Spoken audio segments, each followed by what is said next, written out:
Hey everybody, this is Mr. Carpenter. I wanted to go through the instructions on the worst presentation that you are going to work on this week. The purpose of this is a couple of different things. One, I want you to be able to learn a little bit about Google Slides, what you can do, and also it gives you a chance to learn some non-examples that many of you have seen a lot of these bad presentation techniques, and to let you know kind of what the expectation is or what not to do when we do other presentations later in the year.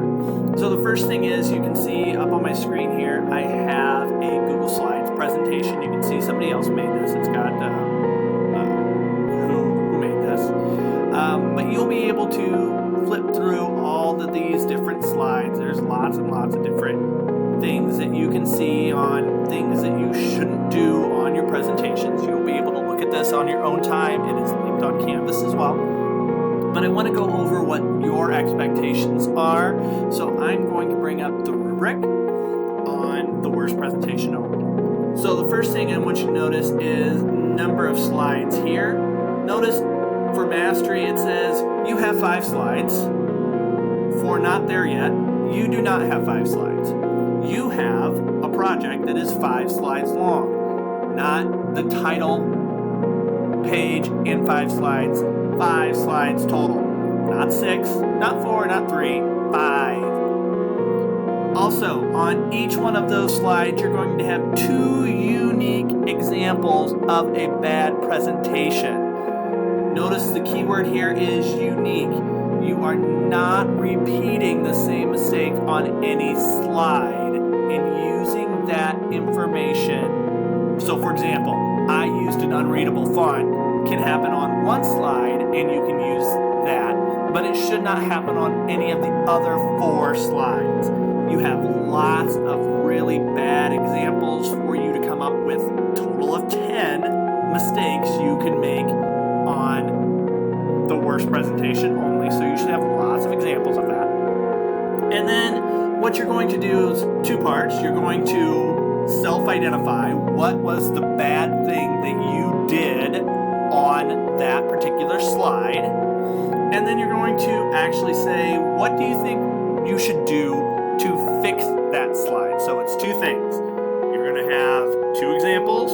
You're going to identify both issues, and then you're going to talk about what's a remedy. How can you fix that particular slide?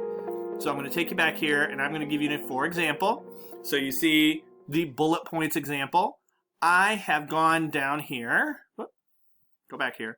Notice at the bottom of the screen here, these are what's called speaker notes. Notice I have used too many bullet points. I should use bullets for my most important points, and I think the screen actually cuts off my other one. But there's a second what's wrong with the slide and how you could fix it. This is one area down here at the bottom of the slide where you can put your information. The other area is in comments. I don't care whether you use notes or use the comment function. What I would ask is you be consistent. If slide 1 you use notes, speaker notes, then throughout the rest of the presentation you should use speaker notes. If you would rather use comments when you're on the slide that has all the mistakes on it, you can come up here next to the present button and open comments. You can insert your comments. It brings it up. And notice, again, I just copied, but it didn't bring over the numbers. 1 period. 2 period. Again, I use lots of bullet points. That's the issue. I should only use bullet points for my most important points is the fix. And then this is a boring slide. It's black, it's white, there's not a whole lot going on. I could add color, I could use a more interesting template, or I could add images is my fix. So that covers both things.